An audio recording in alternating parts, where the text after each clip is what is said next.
Good morning. For an opening scripture, I've chosen out of 2 Corinthians chapter 4, verses 1 through 6. Therefore, seeing we have this ministry, as we have received mercy, we faint not, but have renounced the hidden things of dishonesty, not walking in craftiness, nor handling the word of God deceitfully, but by manifestation of the truth, commending ourselves to every man's conscience in the sight of God. But if our gospel be hid, it is hid to them that are lost, in whom the God of this world hath blinded the minds of them which believe not, lest the light of the glorious gospel of Christ, who is the image of God, should shine unto them.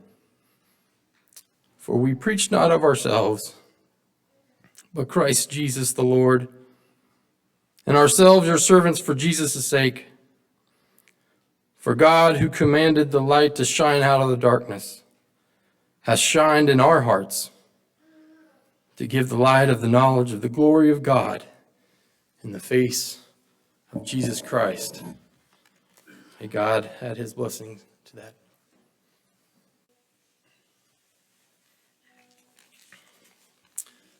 Thank you. What a wonderful ministry of music we've had this morning. Thank you, Kylie and Camry, and Melanie, and Aaron, and Kaylee. Very much blessed by that. Well, greetings in the name of our Lord and Savior, Jesus Christ. I would certainly echo Jeff's words that we're so glad that you are here, and it is a strength to each one of us. On Friday, Heather asked the girls a question. She asked, "Who's your hero?"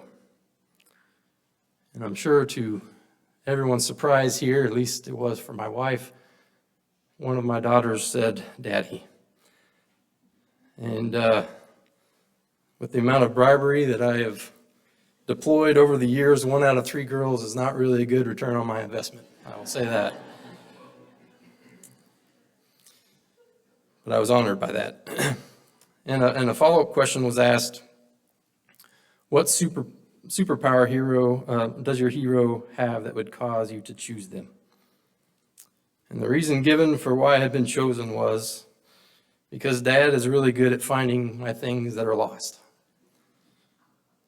So I thought, well, that's quite the legacy I'm leaving. But then I remembered what I've been drawn to in my preparations for today, and how that went right along with the theme that I felt led to bring. And so I'm always grateful when the Lord gives assurance. From Luke 19:10, "For the Son of Man is come to seek and to save that which was lost."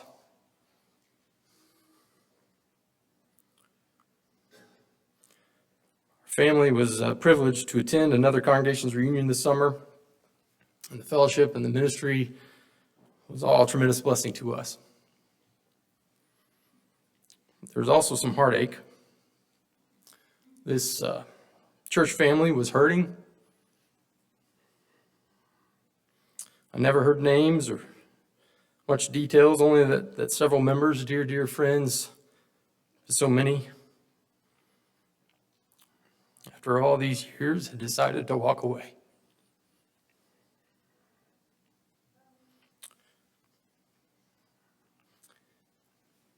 It was difficult to hear and to see those grieving. Some wondering, did I do enough? Was there something that I could have said that would have made a difference?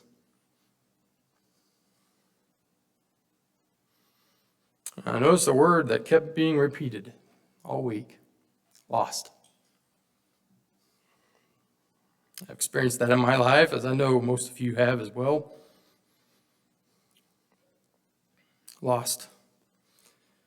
And something that I noticed that perhaps I might not have picked up on had I been personally experienced it like this branch had. Generally, it was spoken as though it was solely in the past, as if it were too late to change course. And I began to consider how I had responded to those moments in my own story. Dear friends of my own who walked away. And upon reflection, I found that I tended to do the same. How I responded, it didn't feel right. Deep down in my heart. After all, I have experienced firsthand what it means myself to be considered lost, then found, then lost again, and then found again. Perhaps I'm not even counting them all in my mind. I began to ask the Lord, what should be our posture towards the lost? And in particular, those who walked away. I'm still praying and studying about that, trying to learn and to grow. I feel like I had a deadline to turn in a paper and I ran out of time in my preparations this morning. So I'd welcome any of your thoughts in the days to come. How should we respond? Is the same approach with every lost soul? Certainly we pray. Our month's theme, Blessed are the Merciful, that's certainly relevant. We know our yearly theme of the words of Christ will tell you all things, what you should do. That is always relevant. It's a little bit random, but I found this verse. It's speaking about the sons of Mosiah going to their lost brethren. This is Mosiah 12:2. That they might preach the things which they had heard, and that they might impart the word of God to their brethren, the Lamanites, that perhaps they might bring them to the knowledge of the Lord their God. That perhaps they might. I can't command the Holy Spirit around. I can't force other people's hearts to change. But I'm going to go and lay the opportunity before them. And maybe, perhaps, they might. It's worth a maybe to do something, right? I think that's really important for us to consider. There's the will of God, there's the agency of people, and the only thing that I can control is the amount of heart and soul that I give to it. That perhaps they might.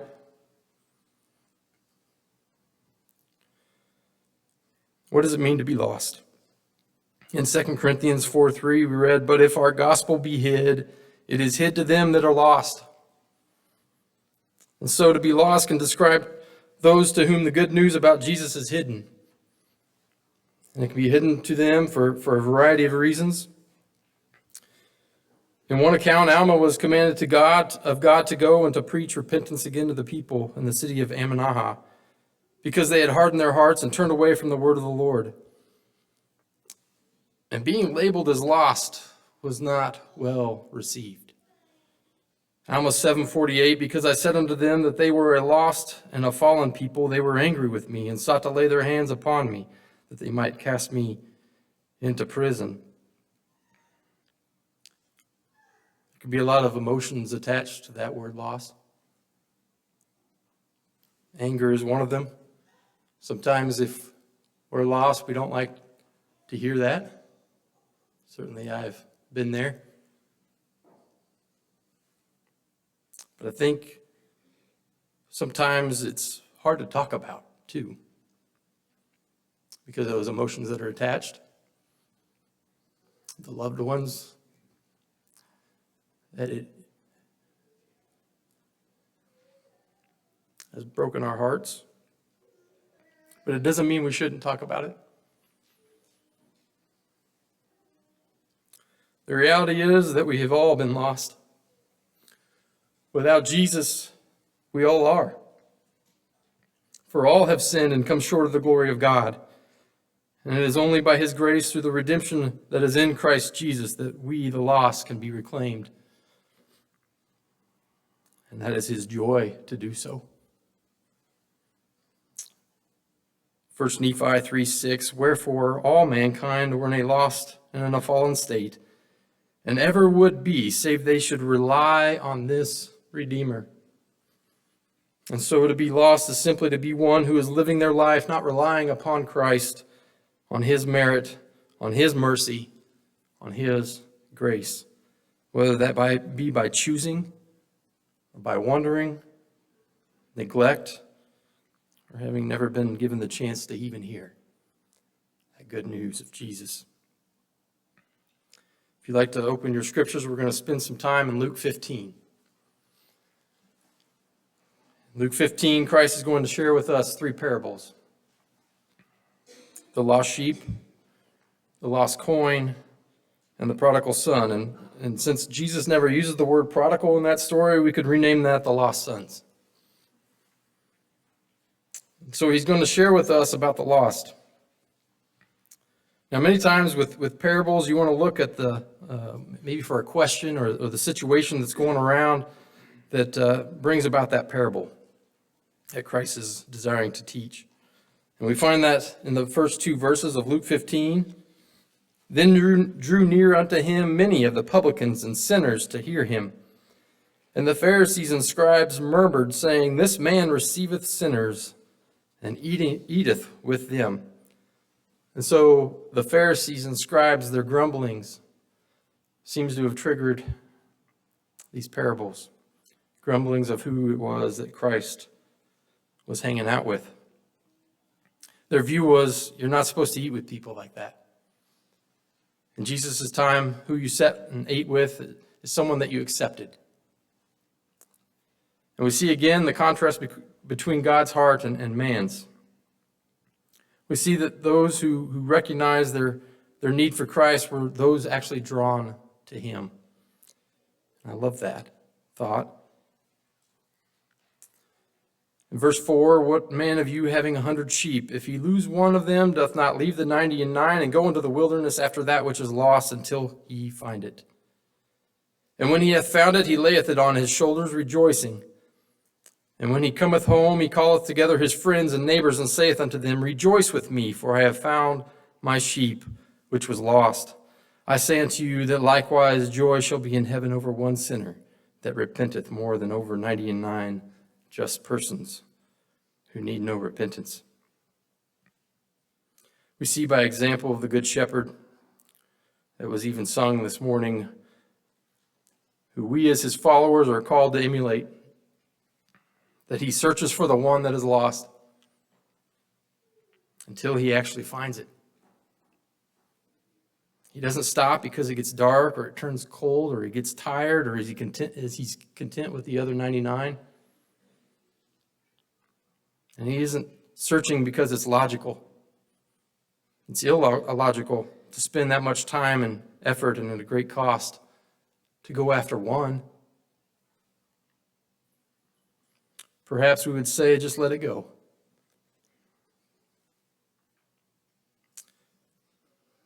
I'm reminded of how the Pharisees treated the blind man that Jesus healed in John 9.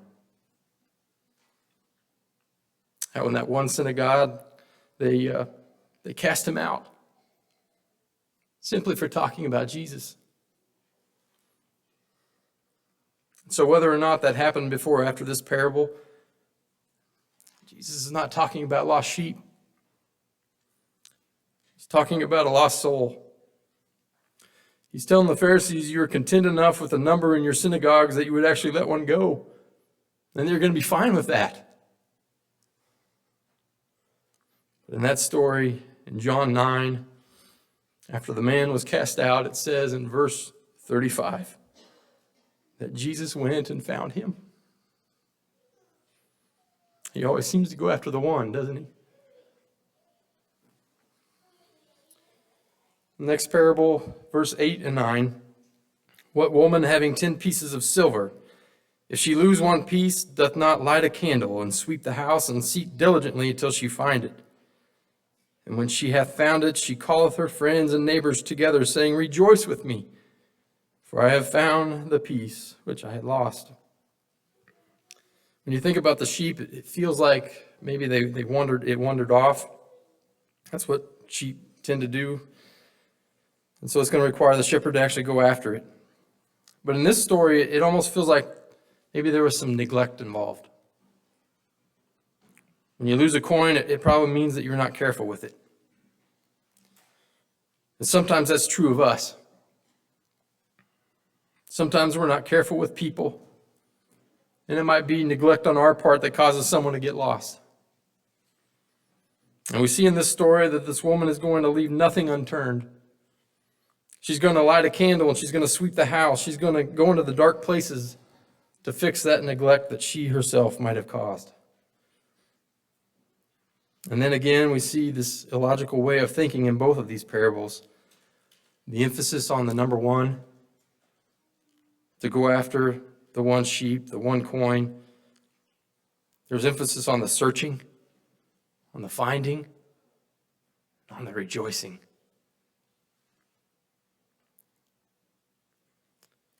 All when it appears it's not logically worth the cost. Rather than spend all day looking, some might say go out and earn another coin, right, Eldon? Coins sit in the cup holders and they sit under couches. Or just be content with having 99 other sheep. Let the one wandered off just be lost. The shepherd, the woman, they shouldn't love something this much.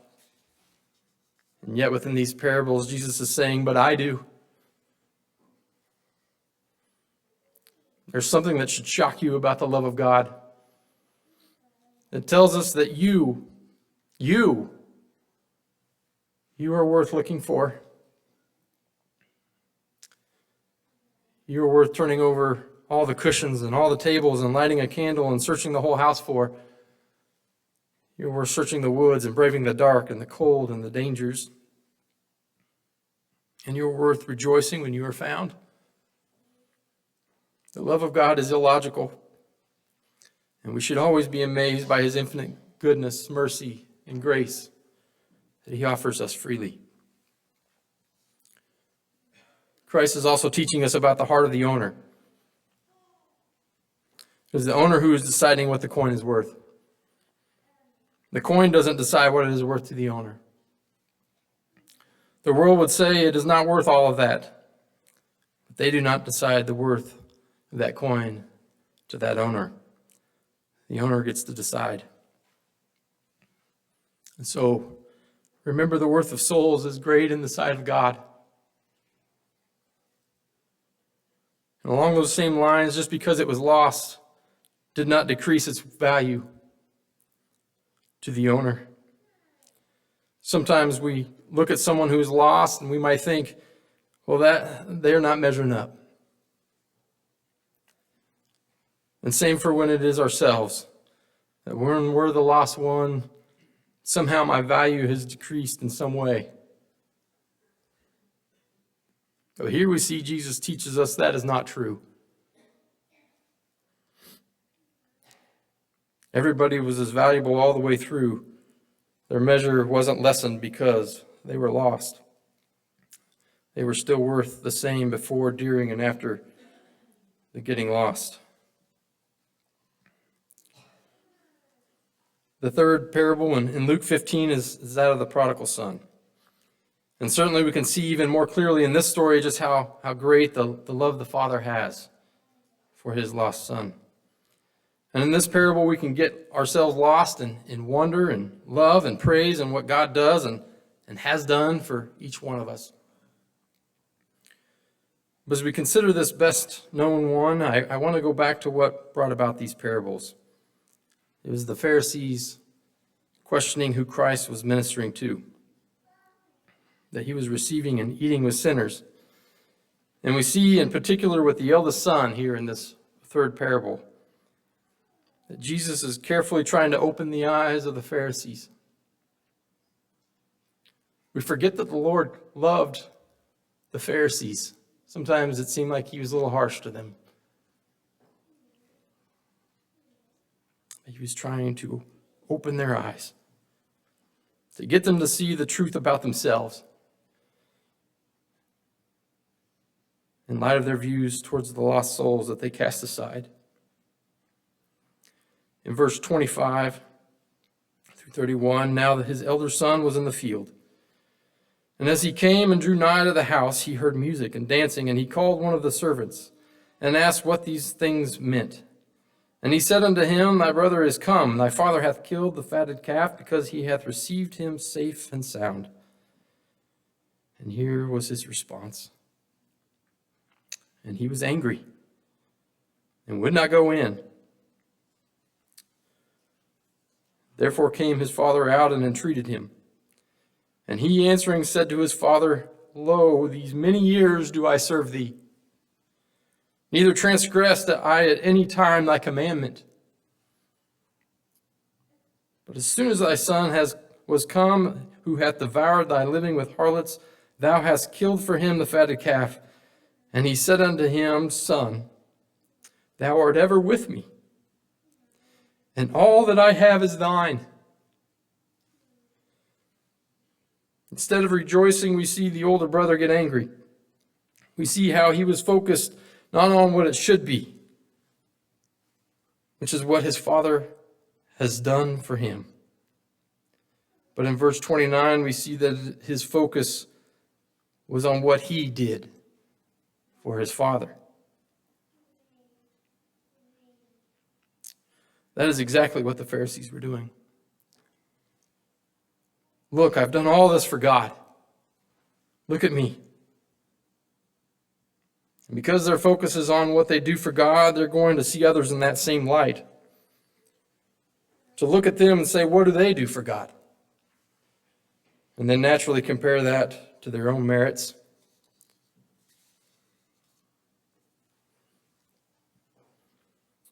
And so how they viewed publicans and sinners was not the same as how God viewed them.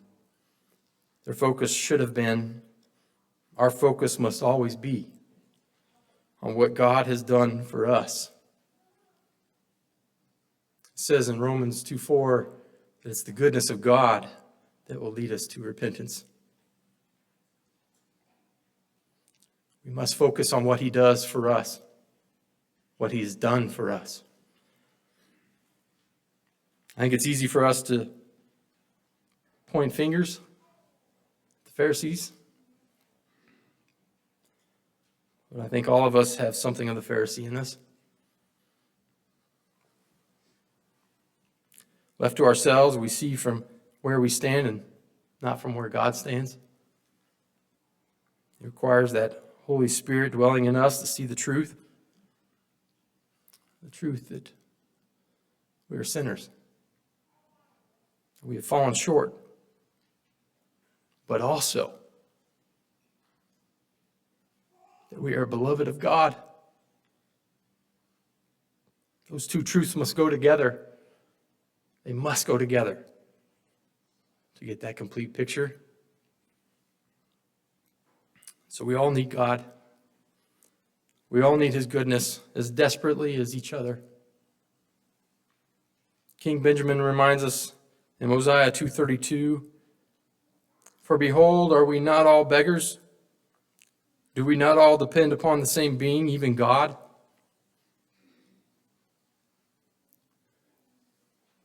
My dad worked for UPS for about 30 years. Those trucks get pretty hot in the summertime. No air conditioning. They put skylights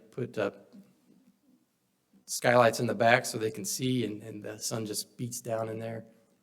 So he was always driving around with his doors open. He was driving down I-70, and he was getting ready to pass a police car. And to hear Dad tell it, you got a chuckle out of that, because rarely could you pass somebody in a UPS truck on I-70. And so as he gets into the fast lane and he pulls alongside, his door is open, he looks down, And he makes eye contact with this man who was sitting in the back of the car.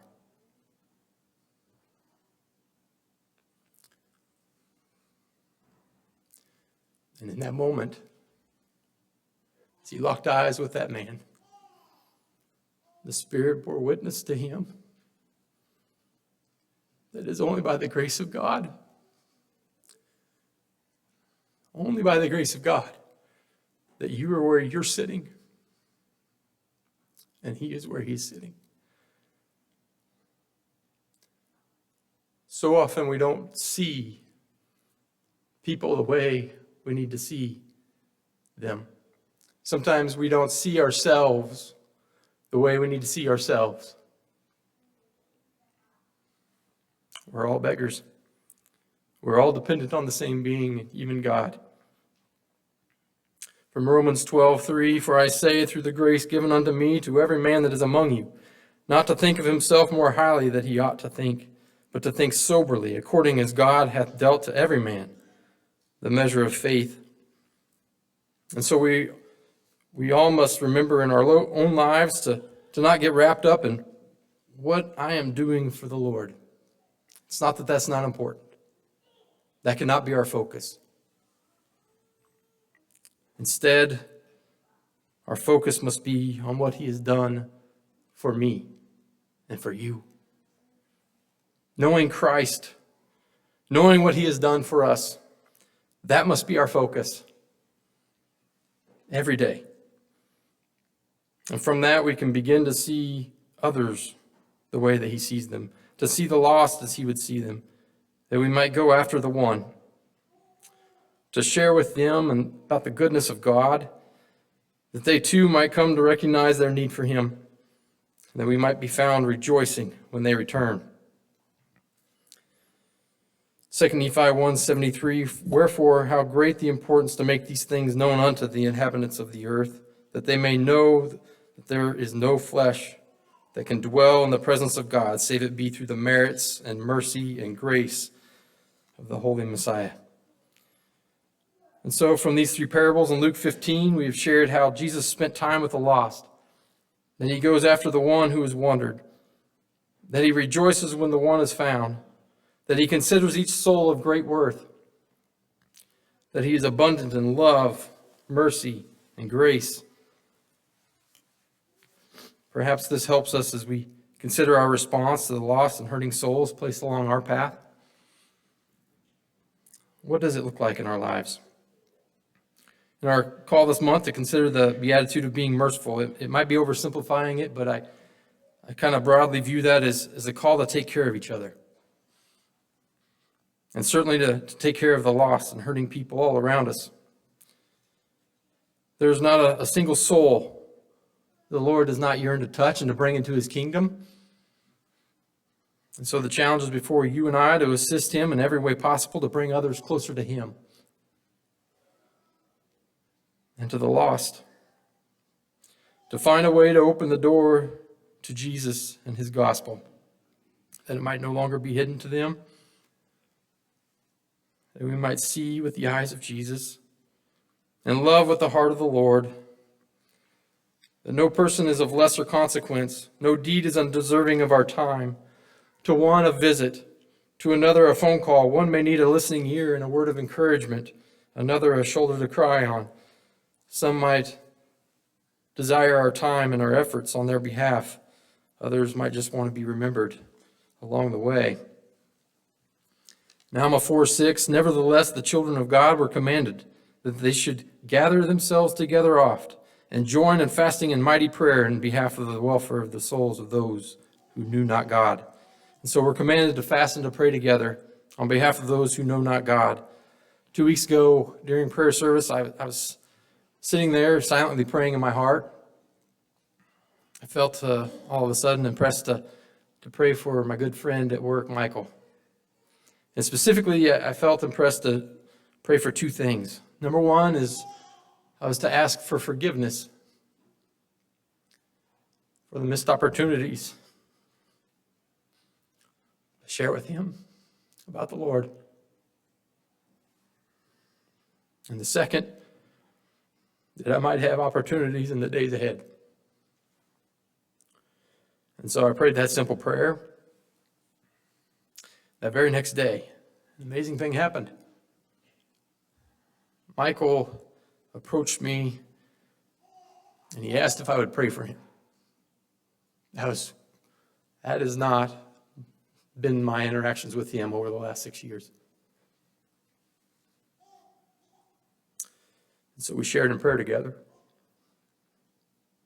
over a need that he had in his life.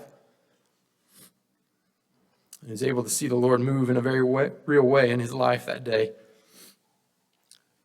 God's work is about people. And isn't it amazing that he invites us to be participants with him, to see his hand move in a life of someone that we care about? A number of years ago, I heard a testimony that really stuck with me. It was from my friend Adam. And he shared about seeing a lady at the gas station who was wearing this super offensive t-shirt. And how the vulgar message displayed in large, bold letters took direct aim at the name above all names. It took aim at Jesus. And as Adam was repulsed by that, he decided to ask the Lord what he thought. What do you think about that, Lord? And he shared that the Spirit impressed upon him these words. There's going to come a time when that woman needs to cry out to me. And the adversary is going to remind her that she wore that shirt.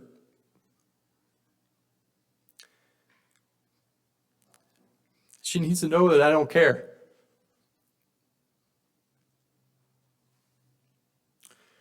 And there's going to be a time when you need to cry out to the Lord.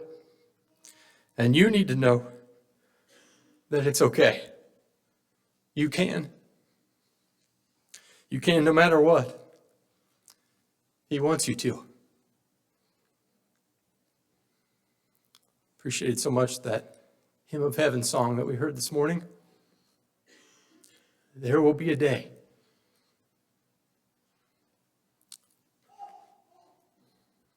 we stand face to face. Brothers and sisters, we all need the love and the mercy and the goodness of Jesus. And with Him, we can teach the lost to tell their story without shame.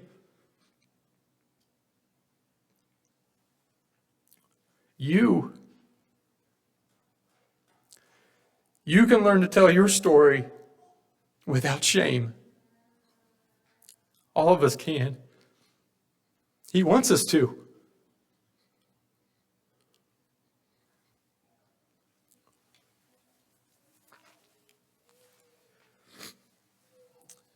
I know I'm running out of time. I'll try to be quick.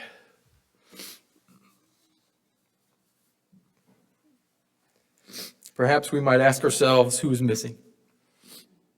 Who's not here? Who's God placing on your heart this morning?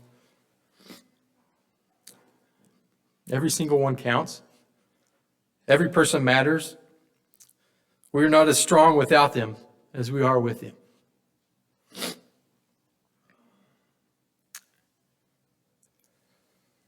In Jude 1:22, and some have compassion, making a difference.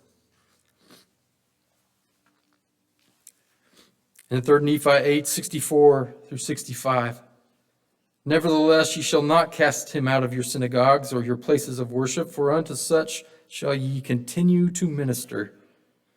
For you know not, but that what they will return and repent, and come unto me with full purpose of heart, and I shall heal them. And ye shall be the means of bringing salvation unto them. I shall heal them. Continue to minister. You will be the means. Some of our most sacred moments in life will be those in which we continue to minister. In those moments, we become the means by which others come to Christ. What does it look like to be the means? It's to bear burdens. It's to comfort and mourn. It's to show up. It's to be a person that the Lord and others can count on.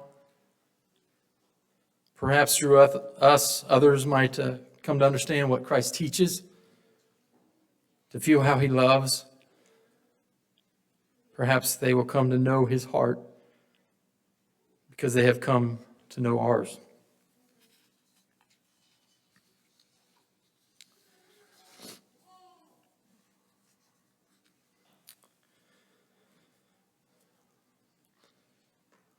I'll skip this last parable that I was going to share, and as we consider how God is radically generous, that he is infinite in goodness,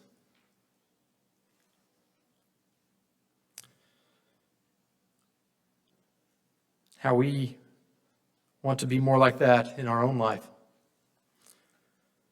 There's a line to a hymn, "O God, the eternal Father," that I believe will bless our desires to do so. And that line is simply, he wins our souls with love. It is love that wins people over. The thing that actually works to win people over is not additional shame. It's not exclusion. It's love. It's love that's going to win people over, including winning them over to the gospel. When we consider the account in John 8 of the woman taken in adultery, Christ says to her, "Neither do I condemn thee. Go and sin no more." Jesus is saying, this is the life I actually want you to live. And so radical generosity, it does not condone sin, but it wins someone's heart and gives them the reason to walk away from sin. From Lucy Mack Smith. We must cherish one another, watch over one another, comfort one another, gain instruction, that we may all sit down in heaven together. Share Jesus. Help others come to know him. Help them see his goodness, that his love might continue to win our souls, to win the souls of others. May it be so, is my prayer.